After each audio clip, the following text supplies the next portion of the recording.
Tous.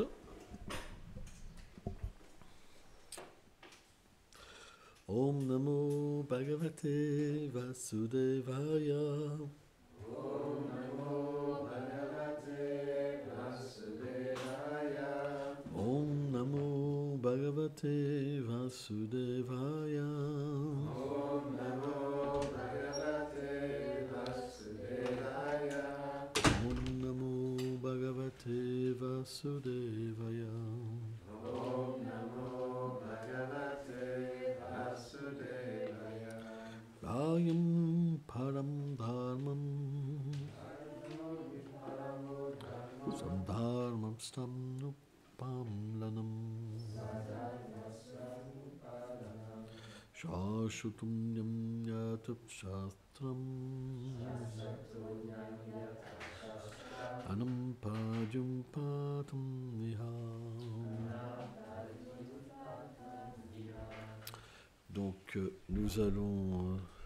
c'est un verset du premier chant, 17e chapitre, verset 16. Traduction. Le plus haut devoir d'un roi est de protéger ceux qui suivent les règles prescrites dans les Écritures et de punir ceux qui s'en écartent, excepté lors de circonstances exceptionnelles. Commentaire. Ce verset donne une réponse à la question « Qui doit être puni ou ne pas l'être par le roi ?» Il punit ceux qui ne suivent pas les lois. En temps normal, aucun être ne devrait tuer des animaux pour se nourrir, juste à seule fin de satisfaire son palais. Mais dans un cas extrême, des animaux peuvent être tués s'il n'y a pas d'autre moyen pour assurer la subsistance.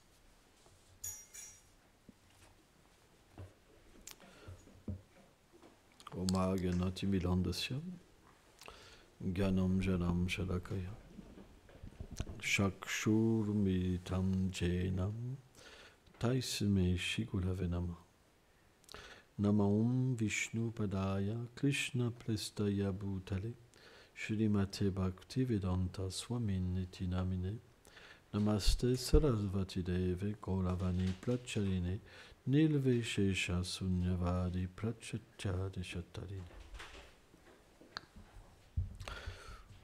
Yada Yada Yada Almasya.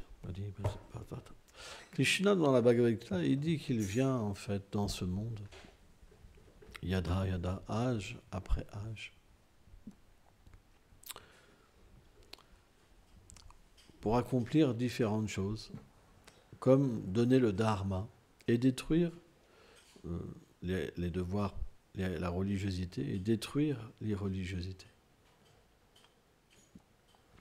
Parce que quand les principes contraires à leur religion se manifestent, alors l'illusion pénètre les êtres vivants et ils oublient leur propre nature.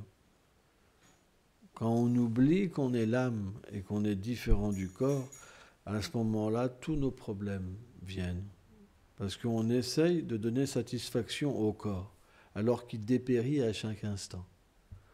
À cause de cela, on invente une connaissance erronée, on l'enseigne et les gens se perdent.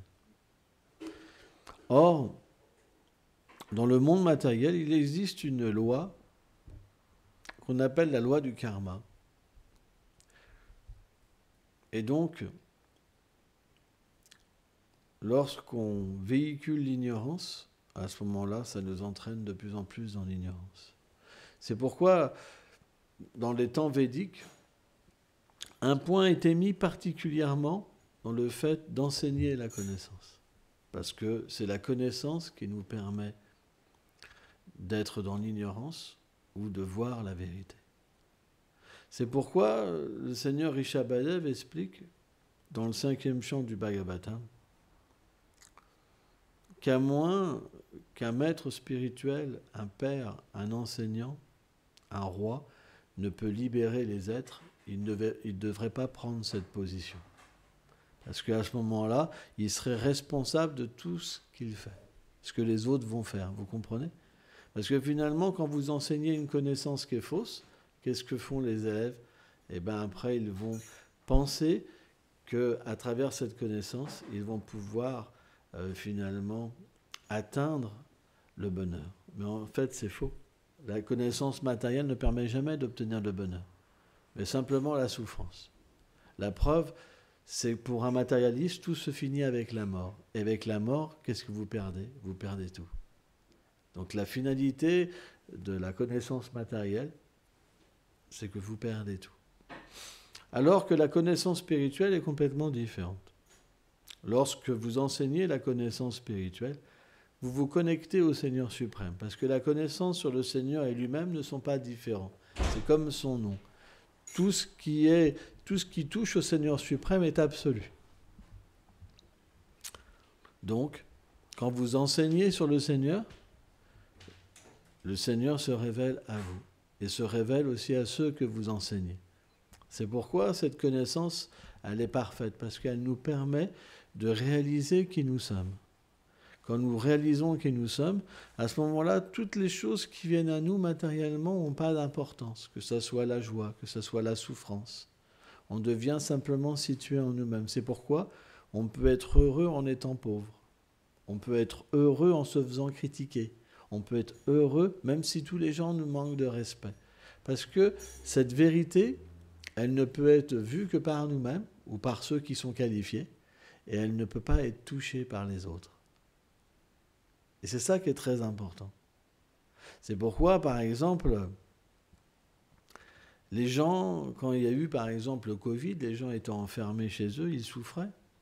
Mais un Vaishnav, il ne souffre pas des conditions matérielles. Pourquoi? Parce qu'à tout moment, il peut se relier à travers la connaissance. C'est pourquoi on doit diffuser la connaissance. Sans connaissance, les gens, ils souffrent. Ils sont simplement dépendants de ce que l'environnement leur offre. Si l'environnement devient négatif, ils souffrent. S'il devient positif, ils deviennent heureux. Mais la souffrance, dans ce cas-là, et le bonheur, ils sont une forme d'illusion. Vous comprenez? Puisqu'ils nourrissent finalement la conception corporelle de l'existence. Quand vous souffrez, mais que vous avez la connaissance matérielle, alors vous devenez complètement identifié au corps. Et quand vous avez du bonheur avec la connaissance matérielle, vous êtes complètement identifié au corps. Mais quand vous avez la connaissance spirituelle, c'est complètement différent, parce que lorsque vous souffrez, vous avez encore plus de force pour prendre refuge dans la vérité. Vous comprenez? Et quand la joie vient, vous voyez simplement que c'est une miséricorde de la vérité. Mais jamais vous vous octroyez des qualités, parce que vous savez que ce n'est pas à moi. Par exemple, je vais vous donner un exemple. Ce temple, vous pouvez penser que c'est quelqu'un qui l'a construit, qui a trouvé l'emplacement, qui a fait venir les déités, par exemple. Et vous vous dites, c'est telle personne. Et puis vous apprenez dans un autre endroit qui disent que c'est une autre personne. Vous comprenez? Mais en réalité, qui fait les choses? Le Seigneur. Qui donne l'intelligence? Qui donne l'ordre? C'est le Seigneur suprême. Il n'y a qu'une forme d'illusion qui peut venir où on pense que c'est nous lorsqu'on est véritablement déconnecté. De la même manière, si vous avez une qualité, elle ne vous appartient pas. Ce corps ne vous appartient pas. Cette âme, elle ne vous appartient pas. Tant que vous pensez c'est mon corps, c'est moi, vous êtes dans l'illusion et vous êtes coupé de la vérité. C'est pour ça que la connaissance matérielle, elle ne permet pas de s'éveiller. Elle ne conduit, Bhaktivinoda Thakur explique, elle conduit les êtres, elle simplement comme des ânes et des vaches. L'exemple de l'âne est approprié. Par exemple, les gens dans ce monde, ils travaillent tellement dur. Un âne, vous lui faites porter des lourdes charges et vous lui mettez devant une bouffée d'herbe sèche. Et il avance en pensant qu'il va avoir la bouffée d'herbe sèche. De la même manière, un matérialiste, il travaille dur en pensant qu'il va avoir le bonheur. Mais finalement, À chaque fois qu'il pense qu'il y a le bonheur, il y a toujours un problème. Il y a toujours un problème. Il y a toujours un problème. De la même manière, l'âne, il a de l'herbe verte partout, mais il s'attache à la bouffée d'herbe qu'il pense qu'il va pouvoir avoir. Donc, le spiritualiste, lui, ce qui l'intéresse, c'est la vie intérieure, pas la religiosité. Parce que la religiosité, elle est liée avec le corps matériel. Les gens prient, ils vont à l'église, à la mosquée, où vous voulez, pour avoir des biens matériels. On prend souvent l'exemple, si vous allez par exemple dans certains lieux de culte, où les gens font des prières sur des petits cahiers, lisez le cahier. Il n'y a pas une prière qui n'est pas pour un désir matériel. Il n'y a aucune prière qui est liée avec leur réalité. Ils acceptent Dieu simplement pour avoir une position matérielle. Mais leur lien avec Dieu, ça passe en second. Leur réalité, ça passe en second. Donc à quoi sert de tels actes s'ils ne nous mènent pas à notre réalité? Vous comprenez? C'est pourquoi on devrait simplement agir dans cette vie pour se libérer. Sans ça, ça veut dire qu'on est sous le joug de l'illusion. Si on engage notre temps pour autre chose que pour la vérité, ça veut dire qu'il y a une forme d'illusion dans notre vie. Et malheureusement, si on regarde cette forme d'illusion, elle nous apporte tellement de mal. Tellement de mal. Matériellement, on dépend de notre karma.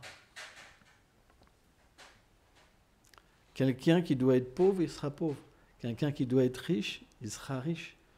On doit prendre les réactions de nos actes. Parce qu'il y a un principe dans la spiritualité qui ne peut pas être mis de côté, c'est qu'il y a une justice. Vous savez ce que c'est la justice? Ça veut dire que tout acte entraîne une réaction, égale et opposée. Dans la conception spirituelle, il n'y a pas de hasard. Le hasard naît d'une conception matérielle. Mais lorsqu'il y a la vérité, il y a naturellement une justice. Or, la justice, on peut s'en libérer par la spiritualité.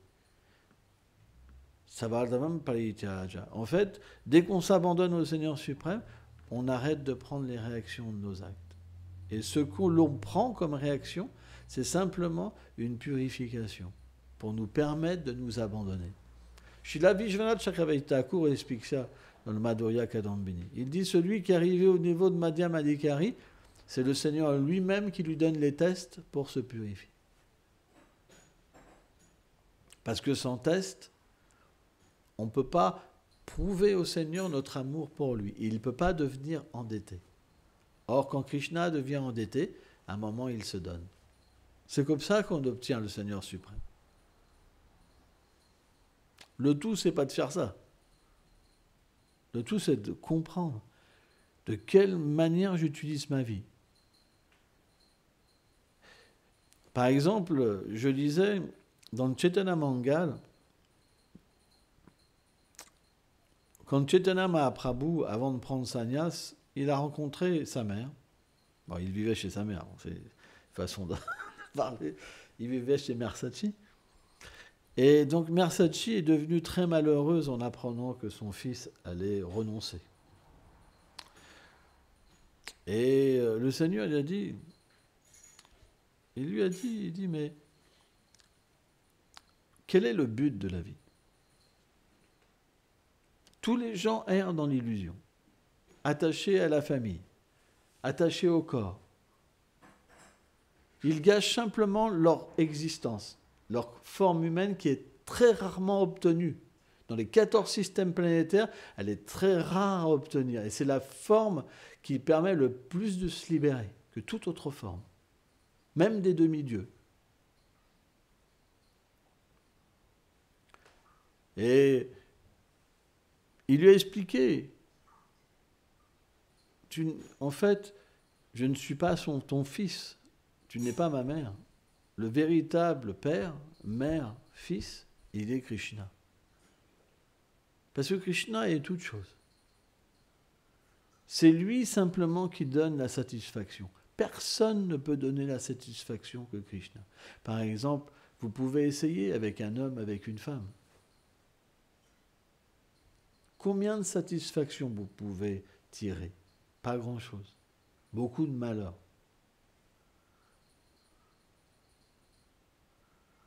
C'est pour ça qu'on explique que jamais personne n'a pu obtenir le bonheur à travers les relations de ce monde. Il y a toujours un problème dans ces relations. Mais comme il n'y a que ça, les gens espèrent toujours. Oui, mais là, c'était pas bien, mais peut-être la prochaine, peut-être le prochain, ça sera extraordinaire. On a vu nos parents, ils souffrent. Tout le monde souffre dans ce monde. La maladie rattrape les gens, la vieillesse rattrape les gens, tout le monde souffre. Personne n'a ce qu'il veut réellement. Et quand les gens se disent, ils s'aiment, qu'est-ce que c'est cet amour? Il est tellement insignifiant. Le Seigneur Brahma explique qu'il est comme des chaînes. Il nous rend esclaves et il nous empêche de comprendre notre propre réalité. Et le pire, c'est quand les gens s'aiment, quand il y en a un qui part, l'autre il passe ses derniers instants à juste souffrir. Est-ce que c'est ça l'amour? C'est ça. Ça, on appelle ça l'illusion. Donc, Mère Sachi, elle pleurait. Donc le Seigneur lui a fait voir sa forme de Krishna. Elle a pu voir Vrindavan, la demeure du Seigneur. Elle a pu voir les gopis, elle a pu voir les gopas. Elle a pu voir la réalité. En fait, Mère Sachi, c'est Mère Yashoda, la mère éternelle de Krishna, qui vient dans les divertissements de Chaitanya Mahaprabhu sous cet aspect de Mère Sachi.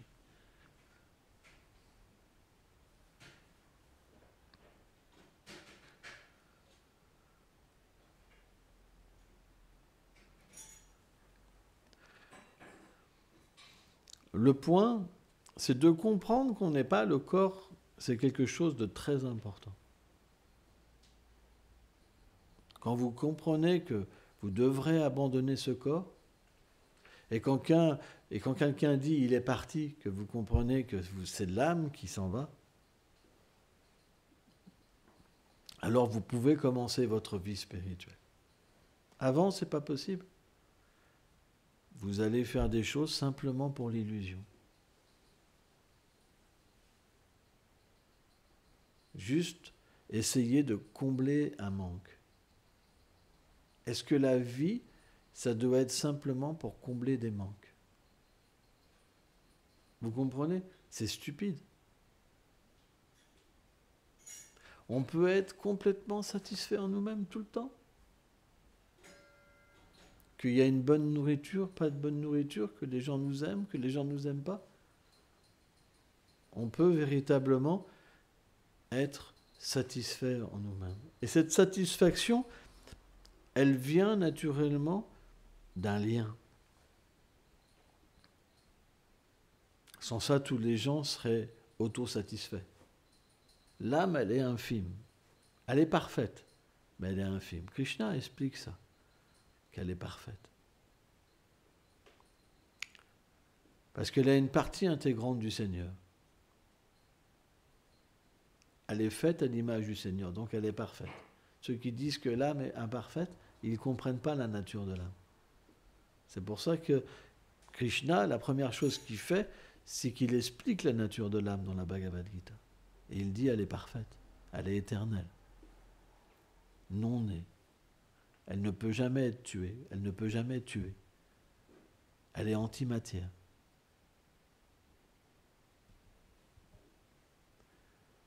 À partir de là, si on comprend qu'on n'a rien à voir dans ce monde matériel, on devrait se poser des questions. Pourquoi je me retrouve conditionné? Pourquoi je me retrouve accaparé à ce corps? Identifié à quelque chose que je vais devoir abandonner. Combien de vies j'ai eu? Combien de mères j'ai eu? Combien de pères? Combien de frères? Combien de maris? Combien d'enfants? Dans combien d'espèces de vies j'ai été?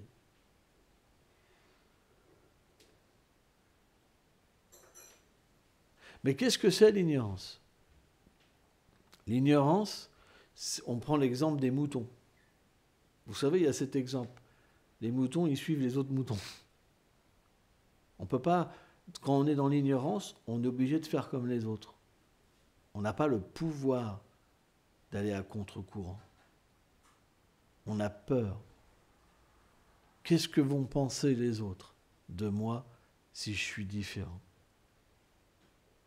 C'est très difficile par soi-même d'être différent. Parce que tout le monde vous rejette. Vous ne pouvez plus trouver de travail, vous ne pouvez plus avoir d'amis, votre famille vous rejette. C'est extrêmement difficile. Qui peut faire ça? Personne. C'est impossible. Par soi-même, on ne peut pas avoir cette force. Mais quand par la pratique de la dévotion, le Seigneur se révèle dans le cœur de son dévot, il y a une telle réalité qui s'éveille en nous et on peut voir dans la situation que sont les autres et on peut voir, le destin des êtres vivants aussi. On peut aussi voir leur réalité. À ce moment-là, on obtient cette force parce qu'on comprend que ce monde est une forme d'illusion. Parce que tous les êtres qui y habitent, ils ont oublié leur réalité. C'est bizarre comme monde. Vous vous rendez compte? Un monde où chacun oublie qui il est. Est-ce que c'est un monde agréable? Quand par exemple votre mère, elle devient atteinte d'une maladie et qu'elle oublie que vous êtes sa fille, est-ce que c'est agréable? Quand elle oublie toute sa vie, est-ce que c'est agréable? Personne ne veut vivre avec des gens qui ont oublié leur vérité. Et pourtant, dans ce monde, tous les êtres oublient leur vérité et leur lien éternel avec le Seigneur suprême. Comment vous voulez être heureux dans un tel monde? C'est pas possible. Ce monde ne peut pas vous offrir une pleine satisfaction. Quand on parle avec des âmes conditionnées, on parle simplement de l'ignorance, de mon oubli. T'as vu, aujourd'hui, j'ai oublié en faisant ça. Ah, c'est génial! T'as oublié? Ah, bah oui. Et moi? Bah, moi, j'ai oublié comme ça. Bah, je fais ci, je fais ça, je fais ci. Bah ouais, j'ai tout oublié. Mais c'est génial. Quand cette vérité, elle vient en vous, et que vous voyez les gens dans l'illusion, vous avez la force de dire, mais c'est pas possible quand même. En réalité, il y a deux énergies, l'énergie interne et l'énergie externe. Quand l'être vivant est placé sous l'énergie interne, il voit la vérité. L'énergie interne, c'est le service de dévotion. Mais lorsqu'il sert sa fausse réalité et qu'il veut être indépendant et son petit Dieu, à ce moment-là, cette énergie interne devient l'énergie externe et il oublie tout. C'est juste une reliance, une conscience. Quand les gens obtiennent la conscience spirituelle, ils peuvent voir les choses telles qu'elles sont. Alors bien sûr, un matérialiste va vous dire, c'est faux. Mais un spiritualiste, il voit. C'est pour ça que Krishna explique dans la Bhagavad Gita que pour un sage, sa vie, ce qu'il voit, c'est comme le jour. Et pour un athée, c'est comme la nuit. Et ce qu'un athée, la nuit, voit, c'est comme le jour pour un athée, c'est comme la nuit pour un saint. C'est deux énergies différentes. C'est pourquoi c'est extrêmement difficile pour les gens de voir. Ils ne peuvent pas voir. Et pourtant, il suffit qu'ils servent le Seigneur suprême qui est dans leur cœur pour tout voir. Mais c'est difficile. Ils sont attachés à leur indépendance. Ils pensent que c'est leur plus grand bien. Et pourtant, c'est leur plus grand malheur.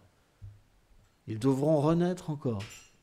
Jusqu'à temps qu'ils s'abandonnent, qu'ils deviennent ce qu'ils sont. Et c'est logique. En fait, cette transmigration, elle ne touche pas véritablement l'âme. L'âme, elle est éternelle. Lorsqu'elle devient éveillée de nouveau, c'est comme si qu'elle n'avait jamais passé même un instant dans ce monde. C'est ça le pouvoir de l'illusion du Seigneur suprême. C'est qu'il fait passer l'être dans différentes vies pour qu'il puisse désirer redevenir ce qu'il est éternellement. Alors vous me dites, mais c'est débile. Mais pourquoi c'est débile? Est-ce que chacun ici veut être forcé à être autre chose de ce qu'il veut? Levez la main. Qui veut perdre son indépendance? Donc en ce moment, votre conscience, c'est vous qui la désirez. Ce lien avec Krishna ou cet oubli de Krishna, c'est vous qui le désirez. C'est pas le Seigneur suprême. Parce qu'on est une identité faite à son image. Ça veut dire qu'on a le pouvoir de décider. On n'est pas des automates. On a le pouvoir de construire, le pouvoir de maintenir, le pouvoir de détruire, à une petite échelle.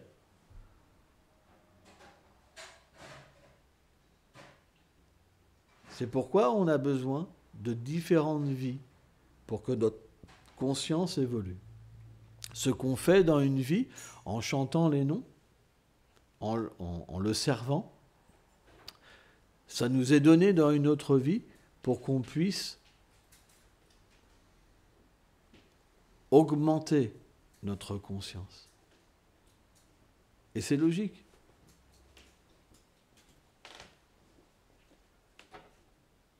Sans ça, la réincarnation, ça serait simplement une punition. Alors bien sûr, quelqu'un qui souffre, il devra payer son karma. Mais quand vous souffrez, qu'est-ce que vous faites la plupart du temps?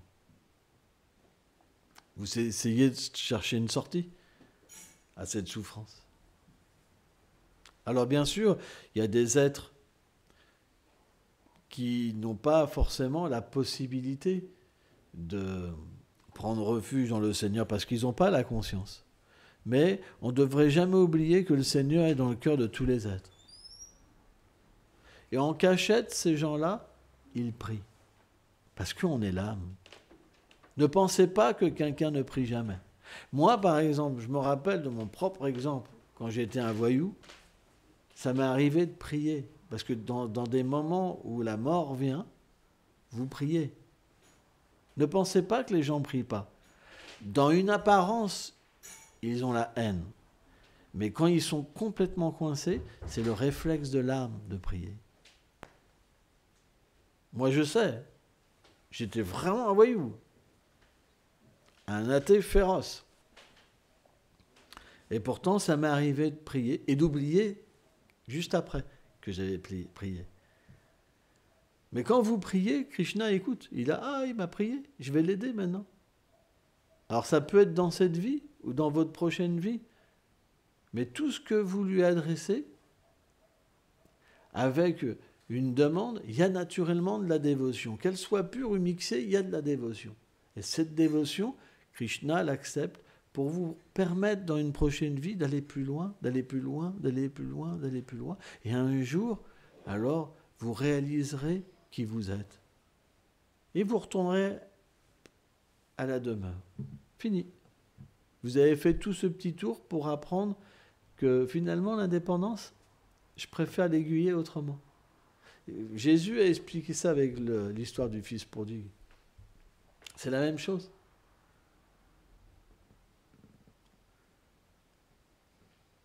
On revient tous à la case de départ. On n'a pas le choix, parce qu'on ne peut pas être heureux de cette manière-là. Mais le Seigneur, c'est notre meilleur ami. C'est comme quelqu'un qui nous accompagne, dit « Ah, alors, là, c'est bien. Ah, tu veux plus, tu veux essayer là, tu veux essayer là et là. Et maintenant, tu veux essayer où? Tu as essayé partout, il ne reste pas grand-chose. Hein. Ah oui, mais je vais peut-être essayer. » Et c'est parti. La vie spirituelle est partie. Quand on fait tout le tour, alors on devient sérieux. Et une fois qu'on n'a plus de désir, on peut prier purement et Krishna apparaît. Et là, on se dit, c'est une réalité, parce qu'il y a l'expérience. Tant qu'on n'a pas la pure dévotion, tant qu'on a des désirs, on ne peut pas avoir l'expérience pure. C'est pour ça qu'on a des doutes. Mais quand l'expérience vient, c'est fini les doutes. Mais cette expérience, elle vient quand il n'y a vraiment plus de désir matériel. Quand votre désir, il est lié à votre vérité. C'est pourquoi le Seigneur doit nous aider. Mais il va pas arriver comme ça avec un gros couteau. Ah, si tu t'abandonnes pas à moi, hein? Si tu t'abandonnes pas à moi, je te tranche la gorge. Non. Il va nous aider, vie après vie, à dévier notre désir. C'est expliqué à Haridas Thakur dans les Rainam Chintamani. Il dit que constamment le Seigneur essaye de nous aider dans le cœur. Constamment, constamment, constamment. Comme le meilleur ami. Et donc un jour, l'être vivant, il devient qualifié pour entendre les conseils du Seigneur dans son cœur. Un jour, il peut entendre, pas l'hallucination, mais par la pureté, il peut entendre. Alors, comment on fait tant qu'on n'entend pas? Eh bien, le Seigneur a aussi parlé dans la Bhagavad Gita, par exemple. Donc on peut avoir cette instruction. Arjuna, il n'avait pas besoin d'être éduqué parce que c'était un éternel associé du Seigneur. Mais pourquoi Krishna lui a enseigné la Bhagavad Gita? Que pour qu'on ait tous cet enseignement finalement. Et si on n'arrive pas à comprendre, alors on peut approcher des dévots qualifiés. Qu'est-ce que c'est un dévot qualifié? Krishna dit, c'est celui qui m'a vu, qui a pu avoir cette expérience et qui n'a plus de doute. Bien que tout puisse lui être retiré, que tous les thèses de la planète peuvent venir à lui, il ne peut pas enlever cette expérience parce qu'elle est réelle. Lorsque vous rencontrez Krishna, tout ce que vous avez vécu avant et que vous vivrez après, c'est comme des choses qui n'existent pas. Parce que les relations matérielles sont illusoires. Elles ne vous permettent pas de réaliser qui vous êtes au fond de vous-même. Elles nourrissent l'endormissement de cette connaissance. Alors que lorsque vous pouvez voir Krishna, là vous pouvez comprendre qu'est-ce que c'est votre réalité. Et elle est tellement belle. En fait, les gens dans ce monde s'adorent, mais ils sont tellement moches. Si on pouvait voir la réalité de ce monde, on verrait simplement des gens bizarres, avec des yeux comme ça. Les gens se croient beaux, mais c'est une illusion. Oh miroir, dis-moi que je suis belle. C'est une forme d'illusion. Les gens sont tellement moches. Lorsqu'on voit Krishna et qu'on voit notre réalité, c'est inconcevable. Les qualités qu'on a, l'odeur de notre corps, la douceur de notre corps spirituel, les pouvoirs, tout ça, c'est inconcevable. Pourquoi? Parce qu'on est dans la proximité de Krishna. On doit avoir une puissance comme lui pour pouvoir lui donner satisfaction. Donc, dès qu'on a l'expérience de Krishna, on a une expérience de nous-mêmes qui est inconcevable. C'est pourquoi, une fois que cette expérience est là, qu'est-ce qu'on va faire dans ce monde? À part pratiquer, à part de vouloir de nouveau cette expérience. Vous comprenez? Quand Krishna apparaît, Krishna disparaît, c'est comme si on avait perdu notre vie. Donc on continue, on pratique ce qui a permis d'avoir cette révélation, et on continue à pratiquer simplement parce qu'on veut cette expérience. Or, ce désir, c'est ce qui fait que Krishna nous permet d'atteindre sa demeure. Tant qu'il n'y a pas ce purvarak, ce désir puissant, on ne peut pas atteindre Krishna. Parce qu'on vit pour l'illusion. Mais il est toujours temps de changer notre vie. Si on chante sincèrement les saints noms, à un moment, la purification viendra. On ne pourra plus faire comme on faisait avant. Graduellement, à force de chanter, on s'associe avec cette vibration transcendantale qui n'est pas différente du Seigneur. Ça agit. Ça détruit à la racine les réactions de nos actes, c'est expliqué. Par exemple, l'expiation, il y en a qui font des pèlerinages, par exemple. L'expiation, ça peut détruire le péché, mais pas la tendance à pécher. C'est expliqué. Parce que la tendance à pécher, elle vient de l'identification avec le corps. Quand vous êtes le corps, il faut des besoins pour le corps. Mais quand vous chantez le Saint-Nom, cette tendance, elle est détruite parce que le Saint-Nom éveille votre réalité. Vous comprenez? Donc quand votre vérité s'éveille, vous n'agissez pas en lien avec ce corps, avec cette famille, avec ceci, avec ce travail, avec ceci. Et donc automatiquement, vos désirs ne sont plus en relation avec ce monde. Et c'est pour ça qu'on peut devenir pur à travers le chant. C'est pourquoi le chant, il n'est pas simplement une forme d'expiation. Il est Krishna lui-même, le but. Il est la voie et le but.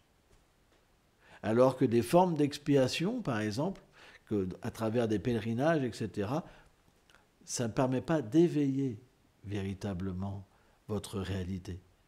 Et d'ailleurs, les gens font des pèlerinages pourquoi? Pour se purifier des péchés. On est bien d'accord. Pas pour réveiller leur réalité. C'est une vérité. Partout où vous allez dans les pèlerinages, les gens font des austérités pour avoir des biens matériels, pour soigner mon fils, ceci, cela. Partout où vous allez, c'est comme ça. Moi, j'ai fait des lieux de pèlerinage, je suis désolé, j'ai vu que ça. Mais par contre, sur les lieux de pèlerinage, où le Seigneur est apparu, comme Vrindavan, par exemple, bien qu'il y a des tas de personnes qui font des pèlerinages pour avoir des bénéfices matériels, il y a aussi des purs dévots. Parce que le lieu saint, il est imprégné, en fait, des divertissements du Seigneur. Et quand on chante les saints noms dans de tels lieux, alors il y a naturellement des hautes réalisations qui viennent.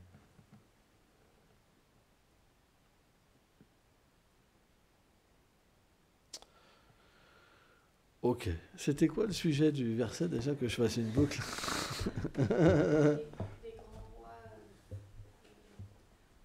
Tu peux me le lire? Ah.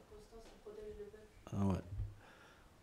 Donc, le principe d'un bon roi, c'est d'être déjà un pur dévot. Sans ça, il ne peut pas être un roi. Parce qu'il doit pouvoir directement entendre le Seigneur dans son cœur pour agir parfaitement et aider son peuple. Et le roi pur, par sa connexion avec le Seigneur suprême, il enseigne naturellement au peuple de comment se connecter. C'est pourquoi il réduit le moyen pour les gens qu'il gouverne d'oublier la vérité, et il augmente alors le moyen de se souvenir de la vérité. Donc ça rejoint un petit peu ma classe. C'est beaucoup.